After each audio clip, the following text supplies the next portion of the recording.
I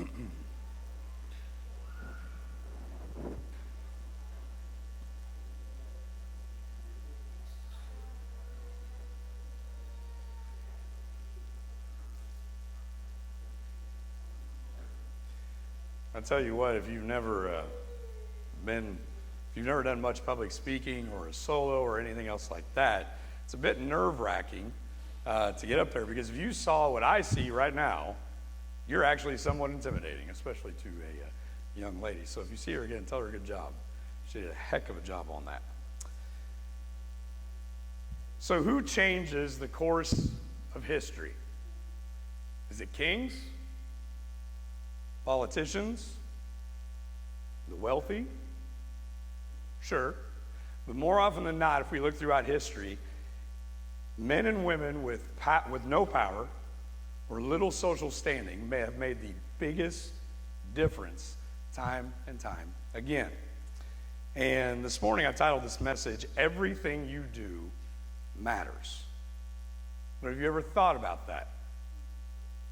Have you ever thought about the fact that every word you speak, every action you take, every move you make matters? And it doesn't just matter for you. It doesn't just matter for your family or your town, but it matters now and even in the future. In 1963, a gentleman named Edward Lorenz, I'm sure all of you remember him from your history class, correct? No. He gave a presentation at the New York Academy of Sciences in 1963 with a law that he called the butterfly effect. Now, back in 1963, with this butterfly effect, he was laughed out of the room. Well, if you're not familiar with what exactly it is, here it is. Edward Lorenz's theory, called the butterfly effect, stated that a butterfly could flap its wings and set air molecules in motion that in turn would move the other air molecules, which would then move additional air molecules, eventually becoming able to influence weather patterns on the other side of the planet. And in 1963, he was laughed out of that room. But then the 1990s came, and if I do say so myself, that's a heck of a decade. Just saying. Okay? And some universities collaborated together. And when they collaborated together, they were trying to take Edward's theory of the butterfly effect and see if it was actually true. And what they did was they found that it was not only accurate, but it was viable, and that it actually worked every time. And since then, it's even been put in accordance as a status of a law. In fact, it's known in the scientific community as the law of sensitive dependence upon initial conditions. In other words, the chaos theory or the butterfly effect, for those of us who are not very smart. But it reminded me of a story that has a similar effect. And back in 2004, ABC News, some of you remember this because you probably watched it, they would do the Person of the Week in 2004. And in 2004, this gentleman that you see on your screen, who again I am sure that you all recognize, was ABC's Person of the Week. Well, what this gentleman did, actually let me back up. This gentleman's name, Norman Borlaug. Now, if you're a farmer who does any wheat or corn, you maybe have heard of this. If you went to college, they probably taught you this in ag science. Norman Borlaug hybridized wheat and corn to be grown in arid climates, saving 2 billion people and counting. And he got Person of the Week for that. I think he should probably get a little more than Person of the Week. 2 billion people and counting, and he got Person of the Week. Unless Norman Borlaug really wasn't the Person of the Week. Maybe it was a former vice president under Roosevelt. Recognize him? This was Roosevelt's third vice president. Now, if you remember, Roosevelt served 4 terms. Everybody shake your head like, oh yeah, we remember that, definitely. Oh yeah. Roosevelt served 4 terms, and this gentleman was the 3rd one under it. He's a former Secretary of Agriculture, and his name is Henry Wallace. Well, Henry Wallace made a station in Mexico because he wanted to figure out how to grow corn and wheat in arid climates. And who did he hire to do this and run this? None other than Norman Borlaug. So maybe really it should be Henry Wallace who should have been the person of the week that saved 2 billion lives and counting. Unless it was a 19-year-old student from Iowa State University. I see the wheels turning on this one. Maybe, just maybe you know who it is. This 19-year-old student from Iowa State University had a dairy sciences professor who allowed him to take his 6-year-old son on weekend expeditions. And he would go out with this 6-year-old boy, and they would go through and go botanical expeditions, and he would show him these plants and teach him about what plants could do for humans. And he set this vision in this young man's mind about, man, this could really work, and we can really improve life and what we can do. Because he took the time on Saturdays and Sundays to go out with a 6-year-old Henry Wallace. Who is that 19-year-old student from Iowa State University? None other than George Washington Carver. Oh, light bulb went on there. So maybe it's George Washington Carver who should be credited with saving 2 billion lives and counting. He should have been the person of the week. Unless it was a farmer from Diamond, Missouri. Some of you might know where that's at. It's actually only about an hour and 50 minutes from here. Farmer from Diamond, Missouri. Gentleman's name was Moses. He and his wife Susan at this time lived in a slave state. That was a problem for Moses and Susan because Moses and Susan did not believe in slavery. That was a problem for many other people, especially some group named Quantrell's Raiders. Maybe you've ever heard of them. I'll give you a little background on Quantrell's Raiders. They would ride around on horseback with torches. They'd put flour sacks over their heads, cut the eye holes out, and they would ride around pillaging, killing, and burning farms, businesses, anything else they could to the ground. If you were a white man that you supported or you had slaves but you didn't believe in slavery, your life was just as much in jeopardy as any black man's was. And one cold January night, Quantrell's Raiders show up at Moses and Susan's farm in Diamond, Missouri. They burn the barn, they burn the stables, they shoot and kill as many slaves as they possibly can, and they then tie up a woman named Mary Washington, and they drug her by horseback as they rode away. But Mary Washington was clutching on to her baby boy and would not let go. For Moses, obviously this was bad, but it was even worse for Susan because Mary was Susan's best friend. Knowing this, sorry, my voice is in and out today. Knowing this, Moses sends messages out to all 4 corners trying to set up a meeting with Quantrell's Raiders in hopes that they may at least get Mary back, if not Mary and the child. Eventually, he gets it set up 2 days later. So 2 days later, Moses takes the only horse he has left, a black horse, beautiful. He goes 2 hours north to a meeting point that is at a crossroads of Kansas. He gets there, 4 of Quantrell's men are on horseback with the torches, with the flour sacks over their heads. He gets off his horse, he trades the horse to Quantrell's men, and as he does so, one of the men tosses him a burlap sack. And Moses catches it. The men ride off, and he opens up the burlap sack, and what is inside? A cold, almost dead baby boy.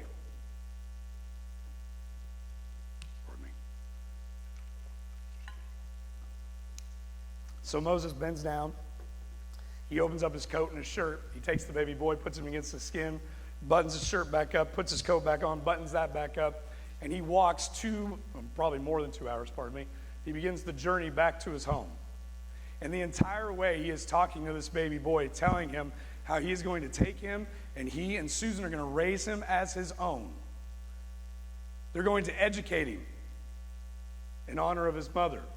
And he's even going to give him his last name, George Washington Carver,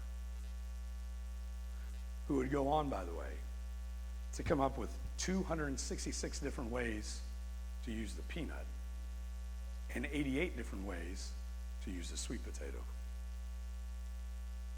So maybe really it was the farmer from Diamond, Missouri that saved 2 billion people and counting. Now, how far back could we go? Well, we're going to go back to the book of Exodus today. And we're going to talk about 2 women who flapped their butterfly wings, who had the butterfly effect throughout the course of history as well. And they set in motion one of the greatest acts through the Bible. These 2 women, their names are Shiphrah and Puah. I'm sure you remember them from your reading in Exodus. Chapter 1, verse 15 through 20 is where we're going to go, and we're going to read about these 2 women. The king of Egypt said to the Hebrew midwives, whose names were Shiphrah and Puah, when you are helping the Hebrew women during childbirth on delivery stool, if you see that the baby is a boy, kill him. But if it is a girl, let her live. The midwives, however, feared God and did not do what the king of Egypt had told them to do. They let the boys live. Then the king of Egypt summoned the midwives and asked them, "Why have you done this? Why have you let the boys live?" The midwives answered Pharaoh, "Hebrew women are not like Egyptian women. They are vigorous and give birth before the midwives arrive." So God was kind to the midwives, and the people increased and became even more numerous. And because the midwives feared God, he gave them families of their own. Ring a bell? It's okay if it doesn't. That's the only time you hear about those 2 women. But as I stated earlier, it's usually not someone in a position of power or wealth that changes the course of history. Because these 2 women, think about the threats that the king of Egypt could have been making. That was their own life. And because they were God-fearing women, they chose not to follow through with his request to go ahead and kill the Hebrew boys. Pharaoh was literally afraid of being overran and overtaken. The answer? Kill them all. Unfortunately, that's been quite the theme throughout history. But Shiphrah and Puah would not do so because God put those children in their care. And by no way of knowing it, they helped spare the life of Moses, Israel's God-ordained leader. Well, now you might say, well, what did they get out of that? What good did they get? I didn't even know they were in there. I've read Exodus before. I totally skipped over those 2 names. Got straight to Moses. Right? Well, if you go back to verse 20 and verse 21, where we're at, it says, "So God was kind to the midwives, and the people increased and became even more numerous. And because the midwives feared God, he gave them families of their own." You see, at that time, if you were a midwife, you didn't have a family of your own. You probably didn't get to take care of the baby of your own child. You took care of everybody else's, but not your own. And that was a great reward to them to be able to do that because he blessed them. John Maxwell, author, writes about these two women. At a strategic juncture in history, these Hebrew midwives, politically powerless, socially despised, economically disadvantaged, defied the ruler of Egypt to obey the God they feared. Their perilous choice to do the right thing protected the line of Abraham through which the Messiah would come, thus fulfilling God's plan for not only the Hebrews, but for all of mankind. All because two women took action. Not because they were gaining anything, not because they were promised power or a position of any sort. They did it because it was simply the right thing, because they knew that their actions mattered. And here we are reaping the benefits of those actions. The same way that we are reaping the benefits of the farmer from Diamond, Missouri, and the 266 ways that a peanut can be used, or 88 ways that a sweet potato can be used.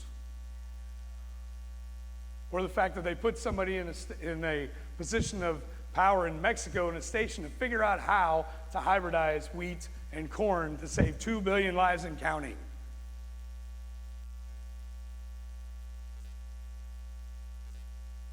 Don't tell me that what you do doesn't matter, because it does. You think Shiphrah and Puah, they probably didn't live to see the whole part where Moses came through and took them out. Their grandchildren and their children did, though, I bet. I'm going to guarantee they were probably part of that exodus out of Egypt. But if they don't do that, guess what? Some of you came here today. You might have been drug here. You might be here to check off a box for the week. Did my Sunday service? Check. Some of you are invited. Some of you are Christians. Some of you are non-Christians. Some of you come here with questions.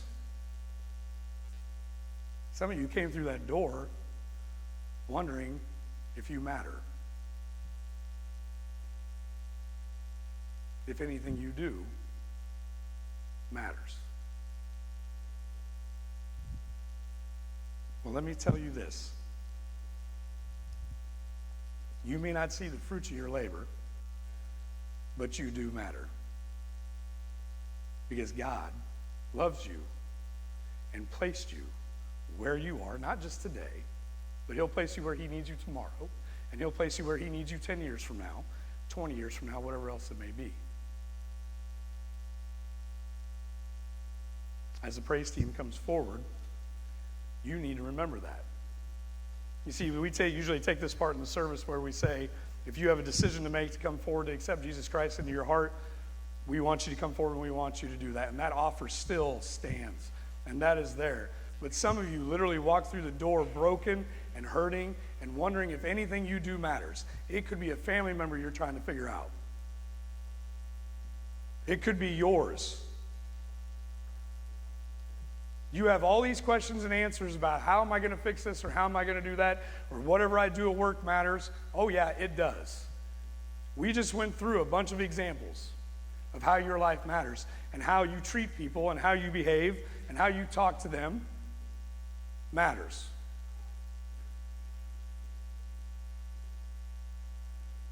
Some of you might be saying, well, I'm too old. Oh no, you're still here, right?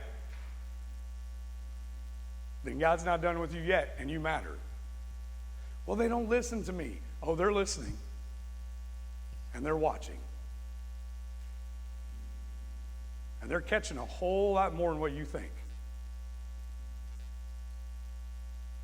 So here's my invitation this morning as we sing. If you do have a decision to make, please come forward. But if you get nothing out of this today, when you walk out that door, remember, you matter. Somebody might be telling you a story about a farmer from Fredonia, Kansas in the next 50 years. Maybe you'll be ABC News' Person of the Week. That would be pretty cool. But please, do not walk out of here thinking that anything that you do doesn't matter, because it does. And not just for you, and not just for your town, and not just for your family, but forever and for all of us, as we stand and we sing.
Coming today. I appreciate it. Sorry that if you were here last week, you had to hear me back to back. Mike is doing better.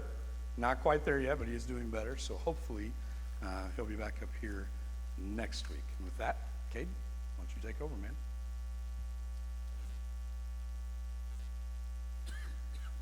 Good morning.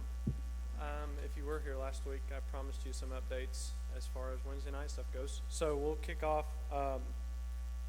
normally for Foundations and Bible Study on September 6th. I think that's that Wednesday. So September